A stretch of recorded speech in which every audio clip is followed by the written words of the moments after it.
Binge Audio, c'est donc toi?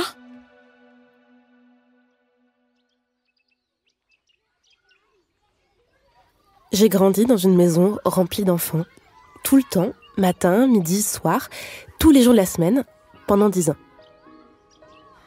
Ma mère est assistante maternelle. Son métier, c'est prendre soin et éduquer des enfants. Donc, contrairement à certaines personnes de mon âge, qui ne sont pas père ou mère, j'ai pas une vision fantasmée de la parentalité, ni une approche théorique, mais plutôt le côté les mains dans le cambouis, quoi. Et surtout, j'ai bien conscience que parler d'éducation avec des parents, c'est un sujet sensible. Très, très sensible. Je sais qu'être parent, c'est mener une course d'obstacles avec des injonctions contradictoires. Que ça se passe jamais comme prévu. Que c'est une aventure heureuse, mais forcément chaotique.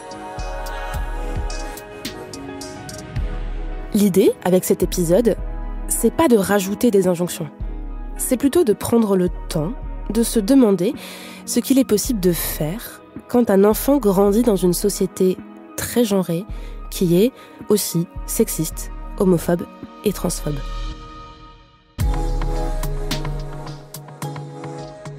En tant que parent, est-ce qu'on peut vraiment nager à contre-courant? Et si oui, comment? Avec quelles réflexions? Quelles attitudes? Quel vocabulaire?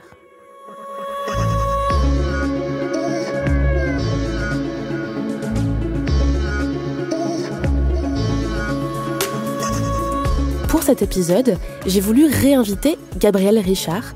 Elle était déjà venue parler de l'école dans Camille.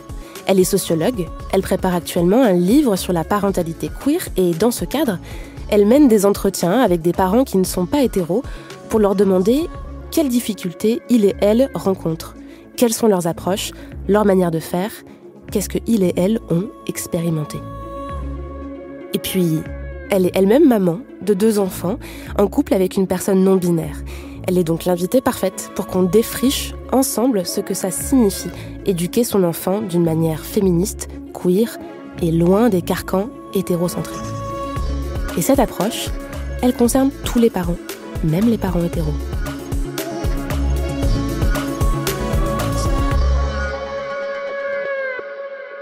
Tout parent, que ce soit un parent queer, un parent hétéro, un parent cisgenre, un parent trans, etc., peut avoir des pratiques parentales ou une approche de sa parentalité qui est queer. Des pratiques parentales qui remettent en question la bicatégorisation des sexes, etc. Donc, des pratiques parentales politiquement engagées sur le plan du genre et des sexualités. Parce que le queer, dans ce contexte-ci, c'est un regard, une manière de concevoir le rôle d'éducation, le rôle de parent de son enfant. C'est une pratique parentale ou des pratiques parentales qui cherchent à diversifier les modèles auxquels on expose nos enfants et puis amener les enfants à être des êtres capables de réflexivité et capables de critique par rapport au rapport de pouvoir sur tous les plans qui les entourent et qui privilégient certaines personnes au détriment d'autres personnes. Donc, tous les parents sont en mesure d'être réflexifs par rapport à leurs pratiques et d'amener leurs enfants à être réflexifs sur le même plan.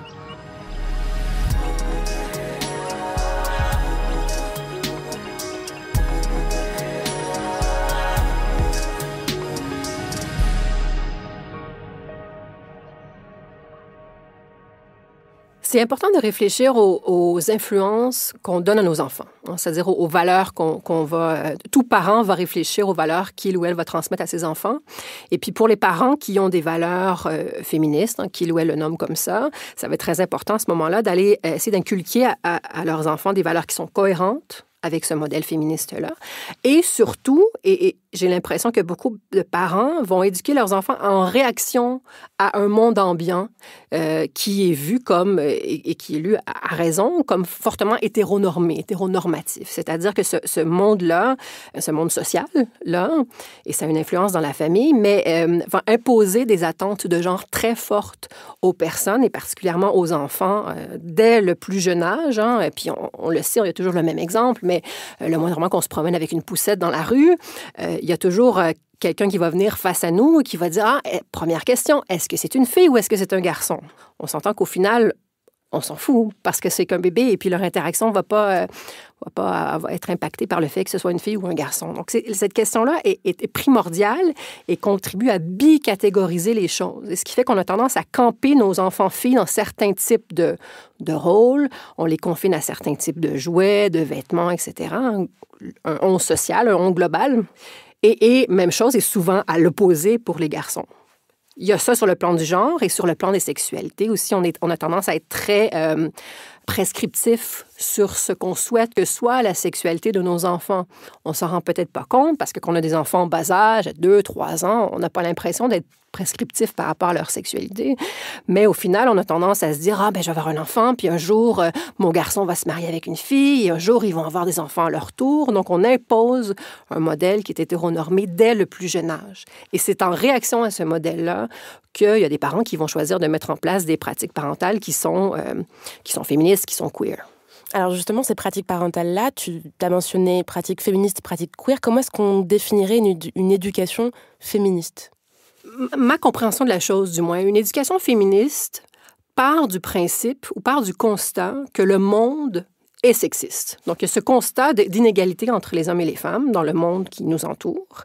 Et une éducation féministe cherche à rétablir un certain équilibre au sein du foyer. Donc, on va constater que, par exemple, dans la sphère sociale, on le sait, les femmes ont moins accès à des rôles de pouvoir, vont moins prendre la parole en public que les hommes, etc., etc. Donc, les parents queer, sachant ça du monde social, vont ensuite, au sein de leur foyer, essayer de valoriser, par exemple, la prise de risque, la prise de parole chez les filles, vont essayer de sous-jouer l'importance de la beauté physique. Hein. Souvent, on va interagir avec une petite fille en disant que t'es mignonne, c'est beau tes cheveux, que c'est chouette comme t'es habillée. Donc, on va valoriser ce côté esthétique qui est, somme toute, relativement superficiel.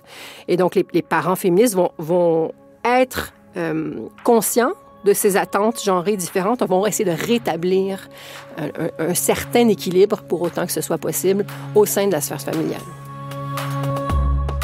L'idée, c'est donc d'avoir un regard et une approche différentes selon le genre de l'enfant.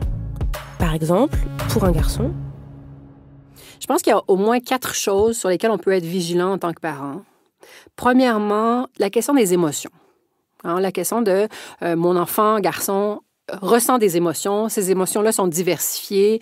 Il a le droit de les ressentir et on va apprendre ensemble à les identifier, à les nommer, puis à les vivre ensemble.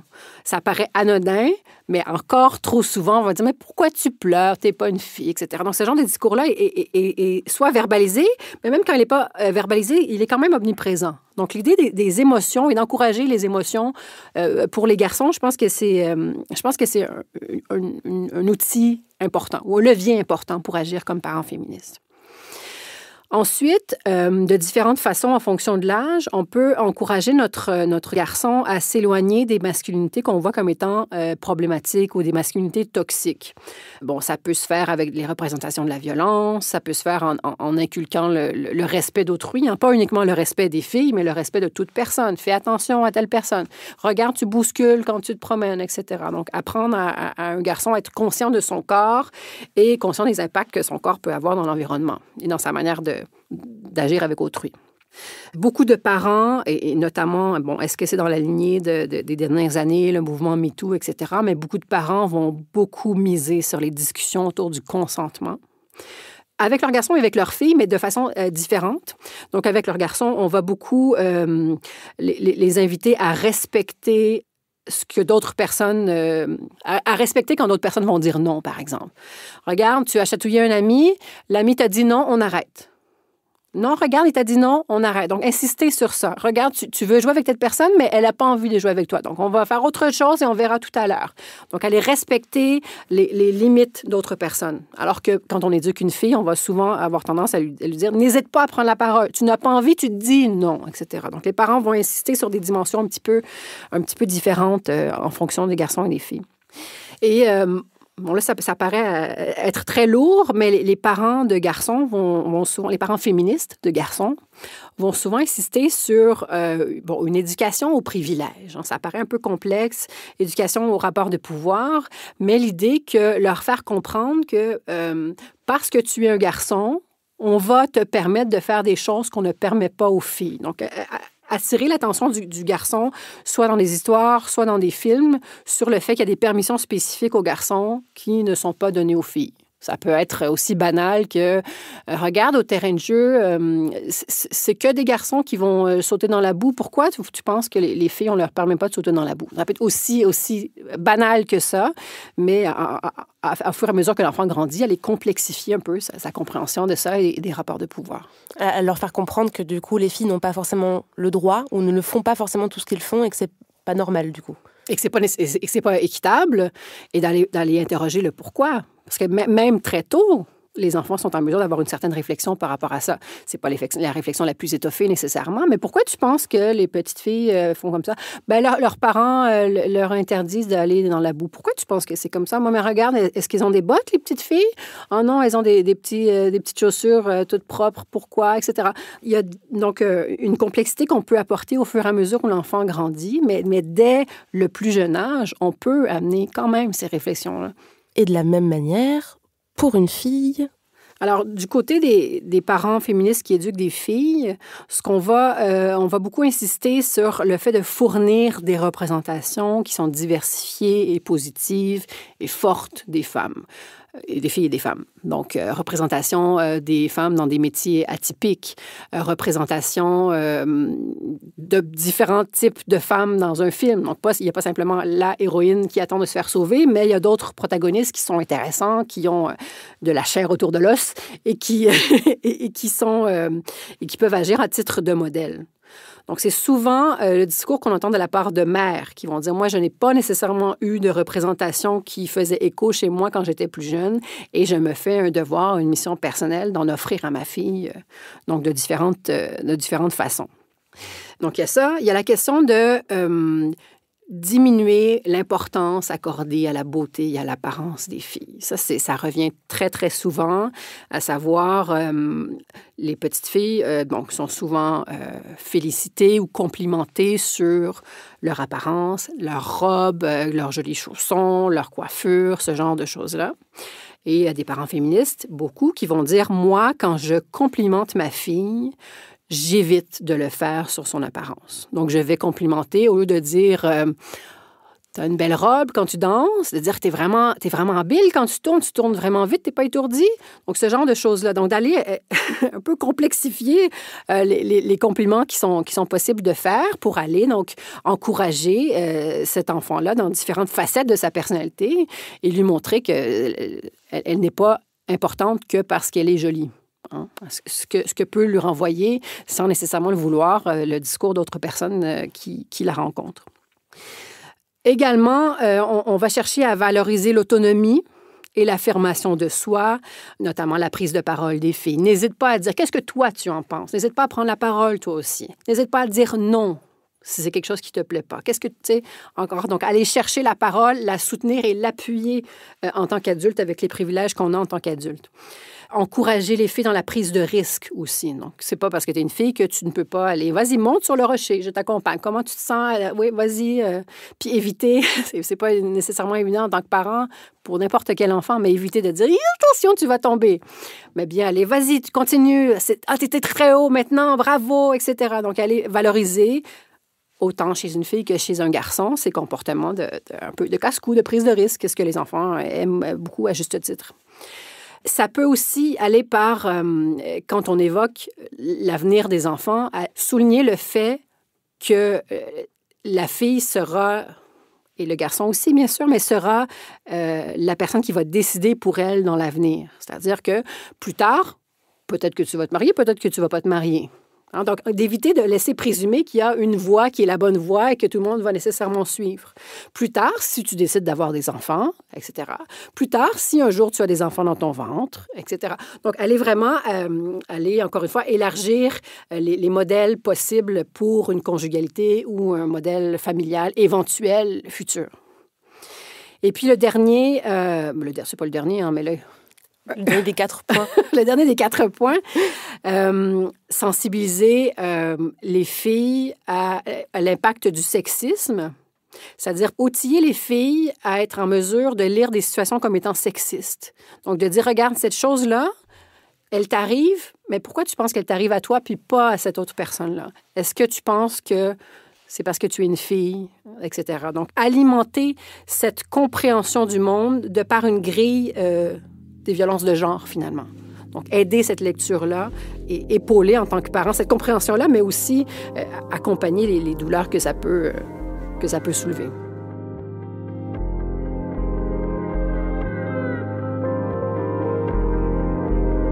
Voilà pour des exemples d'une éducation féministe. Mais du coup, ce serait quoi la différence avec une éducation dite queer ? Je pense qu'une éducation queer est à certains égards par défaut féministe. C'est-à-dire que nos parents queer, ce sont des parents qui sont très critiques par rapport aux rapports de pouvoir et à la manière dont les rapports de pouvoir ambiants, qu'ils soient sur le plan du genre, sur le plan racial, sur le plan de la classe, etc., peut avoir un impact sur les individus et privilégier certains individus, certaines voix au détriment d'autres, etc. Donc, je pense que la portée d'une parentalité queer est globalement plus grande que la portée d'une parentalité féministe.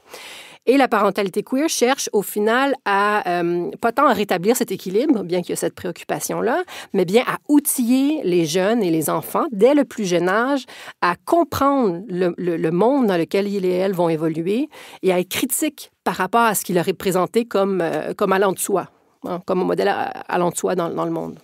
Je pense qu'une éducation queer, c'est une éducation qui s'inscrit en faux par rapport à l'hétéronormativité ambiante, mais à certains égards non, dans la mesure où c'est pas que l'hétéronormativité qui va préoccuper, donc des rapports de classe, le validisme, le capitalisme, etc. Donc, on est vraiment dans des dynamiques qui vont dépasser aussi ces seules préoccupations de normes de genre et de sexualité. Il reste encore une approche, une éducation qui serait neutre sur le plan du genre. Une pratique parentale qui est neutre sur le plan du genre, c'est le fait de parents qui considèrent justement qu'on accorde trop d'importance à tout ce qui relève du genre, garçon, fille, etc., dans nos sociétés, et que globalement, c'est un facteur qui n'est pas important ou qui ne devrait pas être important dans leur pratique parentale. Donc, très concrètement, ce que les parents nous disent, c'est que leur objectif est de mettre constamment l'enfant au centre de toute leur pratique parentale. Par exemple, c'est des parents qui vont aller au magasin de jouets, qui vont dire, regarde, l'entièreté du magasin de jouets est à ta disposition. Il y a ceci qui est une poupée rose, pour faire dans les clichés. Il y a ceci qui est un ballon, il y a tel truc. Tout est à ta disposition et je ne t'empêcherai de rien prendre. On va de la même façon par rapport aux vêtements, par rapport aux activités scolaires, etc. Donc, l'idée, c'est vraiment d'aller aplanir les rapports de pouvoir et d'aller atténuer ce qu'on perçoit comme une influence extérieure. Alors que la parentalité féministe, c'est de dire, il y a une influence qui est très forte, moi, je vais faire une contre-influence. Il y a l'idée de ce balancier-là qu'on va rétablir. Donc, c'est comme une lecture un petit peu différente de la chose. On a parlé d'éducation féministe, d'éducation queer et neutre sur le plan du genre. Toutes ces idées, elles ne s'excluent pas l'une et l'autre. Dans la pratique, on est forcément un peu obligé de mélanger ces approches. Ben oui, là, on fait des exemples un peu types de c'est quoi ces différents types de parentalité-là, mais au final, effectivement, on plonge dans un, on plonge dans l'autre. Mais pour la question de la parentalité neutre sur le plan du genre, c'est important d'en parler, je pense, parce qu'on voit, tu sais, souvent, une fois par année, un exemple dans les journaux de tels parents aux États-Unis qui n'ont jamais genré leur enfant et qui l'ont appelé Soleil et qui utilisent des pronoms they, them, donc l'espèce de pronom il ou un peu l'équivalent en français, et qui se refusent de répondre à des questions donc sur le genre de leur enfant, etc. Donc ça, c'est une pratique parentale neutre poussée un peu à l'extrême. Donc, il y a aussi des manières de le faire au quotidien par les gens qui nous ressemblent plus que... Voilà. Oui, parce qu'on n'a pas du tout une société adaptée pour éduquer un enfant de manière complètement neutre.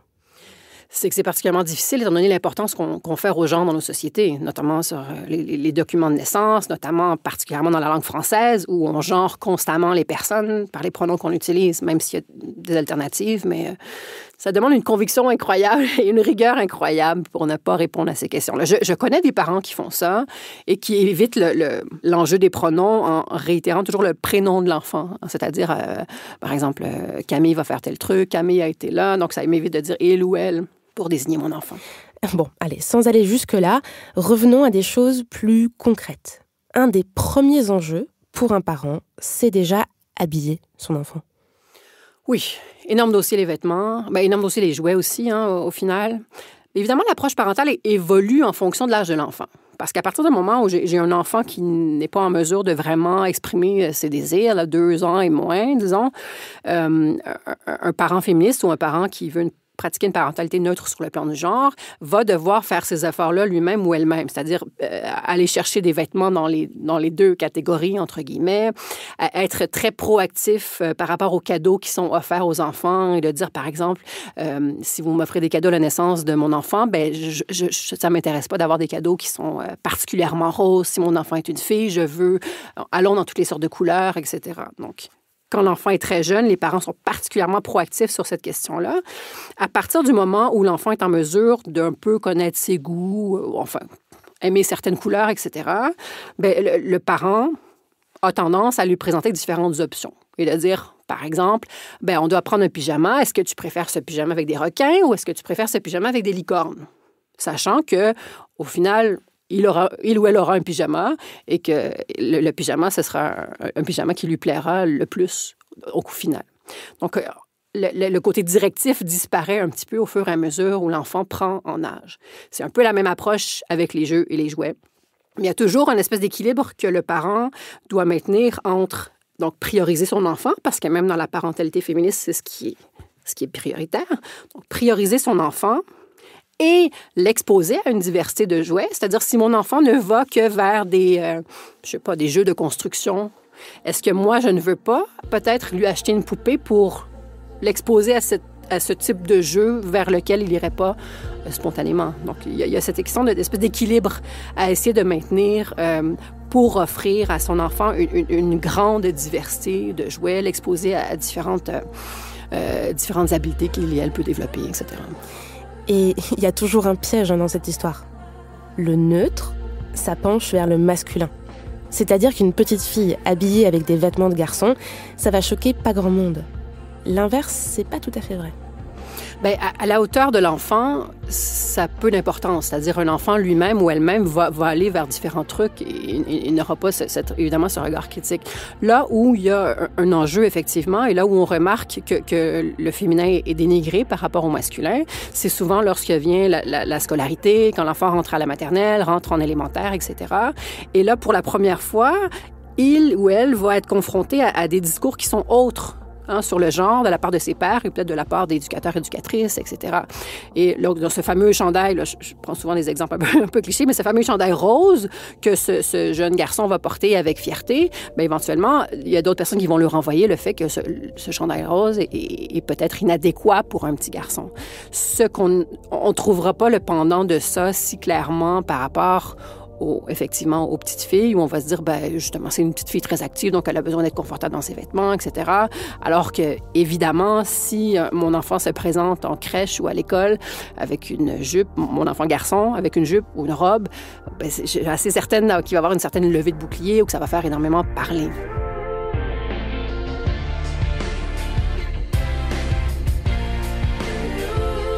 Ensuite, qu'est-ce qu'on fait des livres, des dessins animés, des films qui sont très stéréotypés, voire complètement sexistes? Est-ce qu'il faut les faire disparaître de la maison? C'est un peu là qu'on voit les différences entre les parentalités queer et féministes, c'est-à-dire que les parents féministes vont souvent chercher à fournir des modèles alternatifs. Notamment des modèles de féminité forte, des super-héroïnes, ce genre de choses-là. Donc, vont souvent chercher à compléter leur bibliothèque avec des livres explicitement encourageant une féminité atypique, une masculinité émotive, ce genre de choses-là. Et je pense que c'est très bien d'avoir ces outils-là dans notre boîte à outils de parents. Les parents queer que j'ai rencontrés vont avoir un discours un peu différent. Ils vont dire, de toute façon, ces histoires-là vont être omniprésentes. Quand mon enfant va aller à la crèche, plus tard, je ne serai pas complètement toujours derrière son épaule en train de dire « Qu'est-ce que tu regardes? Est-ce que c'est sexiste? Est-ce que c'est hétéronormatif? » etc. Donc, au contraire, ils vont percevoir le rôle de parent comme étant d'offrir, de permettre aux enfants d'avoir des outils pour penser par eux-mêmes les problèmes de ces œuvres culturelles. Donc, pourquoi... Qu'est-ce que tu penses, toi, du fait que dans cette histoire-là, on présente ça comme ça?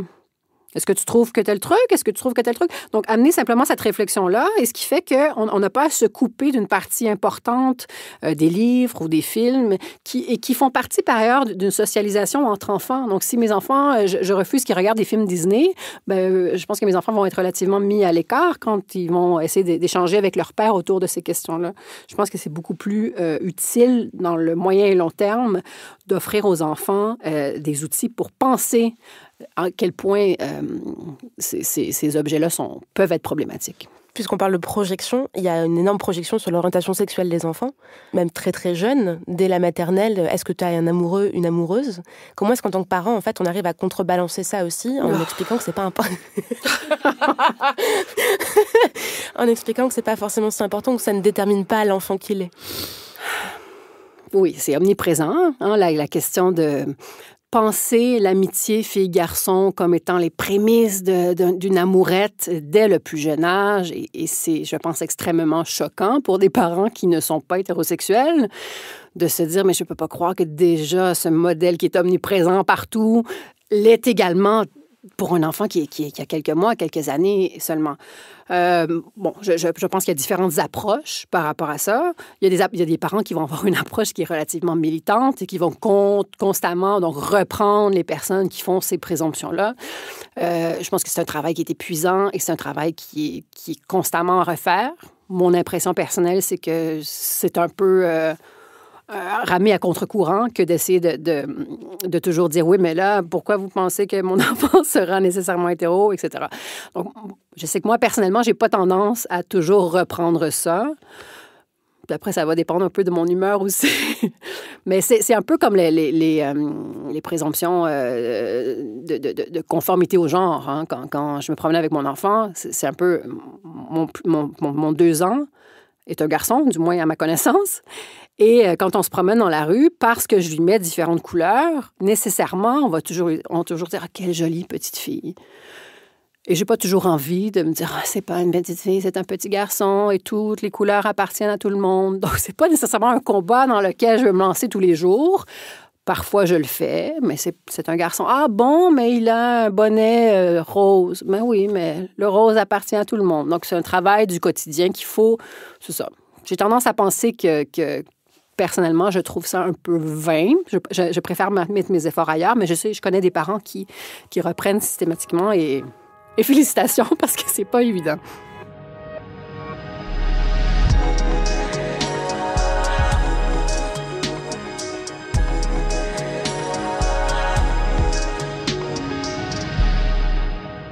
Du coup, comment on parle d'amour avec les enfants?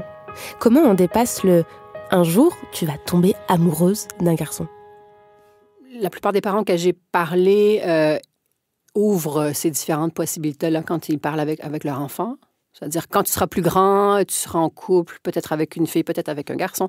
En général, on l'ouvre sur le plan de la binarité. C'est-à-dire qu'on va dire... Tu seras peut-être hétéro, tu seras peut-être homo, tu seras peut-être avec un homme, avec une femme. J'ai rarement entendu des parents qui vont dire peut-être avec une personne non-binaire, etc. Donc, on n'est pas globalement là, j'ai l'impression. Certains parents vont quand même le faire, de dire qu'il y a des personnes qui s'identifient pas clairement dans une facette ou une autre. Mais c'est des pratiques qui sont bien réfléchies au début. Quand on devient parent, on fait un effort conscient de soi, donc justement élargir ces exemples-là qu'on donne, mais beaucoup quand on va lire des livres, et beaucoup de livres pour enfants sont encore relativement stéréotypés. Il y a ces histoires de princesses, il y a ces histoires de chevaliers, de super-héros, etc. Et donc, lire l'histoire, il y a des parents qui vont justement changer le genre des protagonistes ou amener la réflexion. Et qu'est-ce que tu penses si c'était l'inverse, si c'était pas le chevalier qui allait chercher la princesse pour la sauver, mais si c'était le contraire? Et amener la discussion comme ça sur les rôles de genre ici, mais également sur le modèle hétérosexuel, à savoir, et si c'était pas un chevalier qui sauvait la princesse, mais c'était une chevalière? Qu'en serait-il? Et à partir du moment où on infuse ça au quotidien, ça devient de l'ordre de la normalité. Et c'est repris par les enfants. Et les enfants eux-mêmes et elles-mêmes vont dire, quand je serai plus grand, si j'ai une amoureuse ou un amoureux, je vais faire tel truc. Donc, on se rend compte que ce n'est pas des références qu'on fait en vain, mais que ça a bien un impact dans la manière dont nos enfants vont percevoir leur possible. On se dit que parler d'amour avec des enfants, c'est à portée de main. Mais est-ce que parler d'identité de genre avec les enfants, c'est réellement possible? Oui. Quand j'interroge des parents féministes ou queer, on va souvent discuter de jouets, d'activités éducatives et tout ça. Donc, on est dans des terrains relativement convenus et puis on arrive à discuter de l'heure du bain. Chez tous les parents, ou presque, ça arrive. Et on va parler de, justement, l'heure du bain, les discussions qui viennent, comment on aborde le fait de nommer ou pas, avec les bons termes, les organes génitaux, etc. Puis, globalement, ce que les parents vont me dire en entretien, c'est que pour eux et elles, c'est important d'utiliser les bons termes pour désigner les parties du corps. Donc, on va parler de pénis, on va parler de vulve, etc. On va parler d'hygiène, de comment se laver. Et la discussion vient souvent, pour certains parents, de est-ce que je nomme, est-ce que je fais le lien entre parce que tu as un pénis, tu es un garçon. Parce que tu es une vulve, tu as une fille et tu n'es pas un garçon. Donc, il y a ce passage-là que beaucoup de parents font. Donc, pour beaucoup de parents féministes et certains parents queer, la question du corps et de la biologie, c'est la frontière à laquelle ils s'arrêtent. Ils vont dire à leurs enfants, tu peux faire ce que tu veux dans la vie, tu peux être ce que tu veux, ton genre ne détermine rien, mais par contre, au niveau du corps, les garçons ont des pénis et les filles ont des vulves et c'est comme ça. Pour les parents queer, il y en a qui vont avoir une approche qui est complètement différente et qui vont nommer les choses et qui vont, au lieu de dire, par exemple, à leur petite fille, encore une fois, au lieu de dire à leur petite fille, quand tu seras plus grande, tu auras des seins comme maman, ou quand tu seras plus grande, tu auras un enfant dans ton ventre, etc. Ils vont avoir d'autres types d'approches en expliquant qu'il y a une diversité de corps et une diversité de personnes et qu'il n'y a pas nécessairement d'adéquation directe entre les corps et les personnes. Donc, on va éviter de genrer tous les corps. Par exemple, au lieu de dire « toutes les filles ont des vulves », les parents vont dire « la plupart des filles ont des vulves. Les filles ont généralement des vulves. » Donc, ne vont pas généraliser, vont rajouter ce petit mot qui va remettre en perspective cette espèce de déterminisme par le corps. Certains parents queer vont éviter de faire le lien donc, entre organes génitaux et identité de genre. Donc, simplement en nommant les choses sans faire le pas vers « ça veut dire que tu es fille ou garçon », tout simplement. Et beaucoup de parents vont également miser sur la similitude des corps et de dire je sais pas, c'est une partie sensible. Hein? Oui, la plupart des gens, c'est une partie sensible de leur corps. Ou oui, j'ai des poils ici, la plupart des gens vont avoir des poils ici, ce genre de choses-là. Donc, au lieu de miser sur le fait que les corps sont nécessairement différents et se développeront nécessairement différemment, mais on va miser sur les similitudes entre les corps qui sont, au final, probablement plus quantitativement nombreuses. Et d'ailleurs, certains enfants ont des parents qui ne se conforment pas non plus à ça. Des enfants qui ont des parents trans, qui peuvent avoir des corps qui sont atypiques en fonction de cette adéquation présumée d'organes génitaux et d'identité de genre, justement, ne vont pas faire ce lien. Et j'aimerais dire par rapport à ça, c'est qu'on a tendance, ou l'espèce de... Le non-mais qu'on me relance souvent par rapport à ça, c'est... Oui, mais non, mais ils vont être confus, les enfants, si on ne leur explique pas que les garçons ont des pénis, etc. Les enfants ont amplement le temps de l'apprendre dans toutes les sphères de leur vie. Dans tous les livres ou presque l'éducation à la sexualité, on va leur dire qu'on peut déterminer que quelqu'un est un garçon ou une fille en fonction de ses organes génitaux. Donc, c'est des apprentissages qu'ils et elles vont faire par ailleurs constamment tout au long de leur vie. Je pense que c'est important dans la sphère familiale de créer un climat d'inclusivité et un climat d'ouverture pour différents types de personnes et différents types de corps.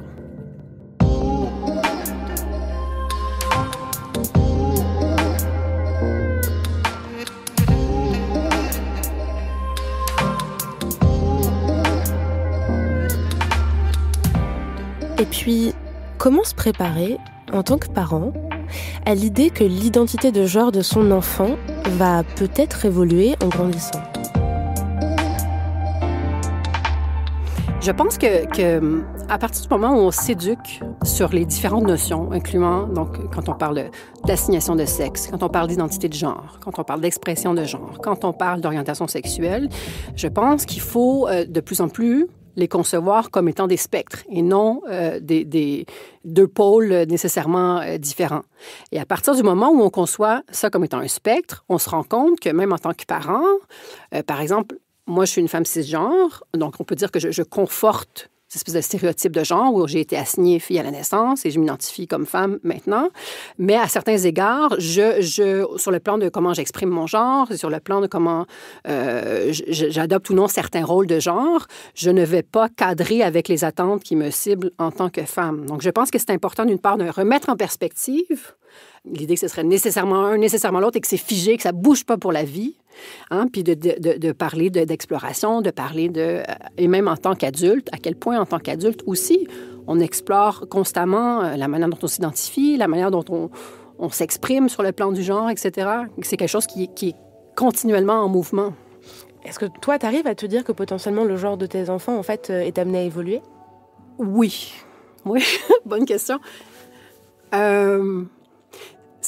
Moi, je travaille là-dedans. Donc, c'est une préoccupation que j'ai constamment, ou de me dire, et si mon enfant était ou devenait ou faisait tel truc, est-ce que ce que je lui dis pourrait faire écho à sa réalité? Et moi, c'est une préoccupation ou c'est une question qui parraine la manière dont j'éduque mes enfants.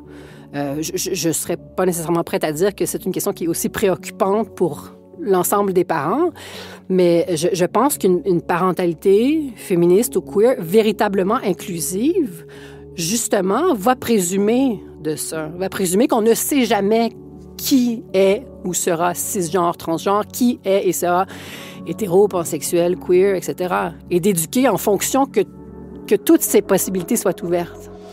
C'est comme si on changeait de regard au lieu de se dire je vais l'éduquer à un temps T. Voilà, il a 3 ans, il a 4 ans, il a 5 ans, donc je vais lui donner une éducation pour le former. Mais d'imaginer ce qui peut être plus tard et donc du coup d'avoir un panel de possibilités quand on est parent. C'est plutôt ça que tu essaies de dire? J'ai l'impression qu'en tant que parent, de toute façon, on éduque notre enfant en imaginant ce qu'il y sera plus tard. Je pense que la seule différence entre une approche parentale queer ou féministe et une autre approche parentale, c'est que c'est la diversité des modèles. Donc, un parent qui ne se questionne pas sur les normes de genre et de sexualité qu'il et elle véhicule va probablement envisager son enfant comme étant hétérosexuel, comme entrant plus tard dans une relation hétérosexuelle probablement exclusive, avec des enfants, etc. Donc, cette projection se fait par défaut.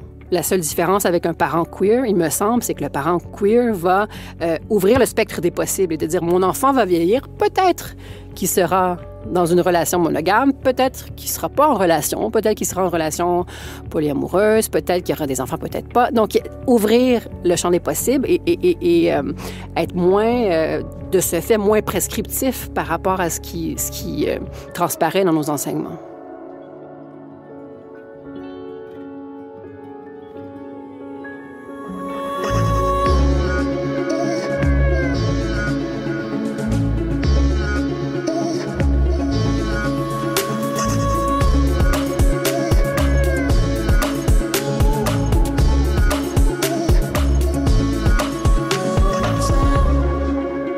Maintenant qu'on a dit tout ça, qu'on s'est concentré sur la relation qu'on a en tant que parent avec son enfant, il reste un paramètre de taille. Les autres enfants, les autres parents, la famille, l'école. Et ce sera dans le prochain épisode, toujours avec Gabrielle Richard, toujours dans Camille, qui est un podcast de Binge Audio réalisé par Solène Moulin et produit par Lauren Bess. Des questions, des réclamations, des suggestions, une adresse, camille@binge.audio.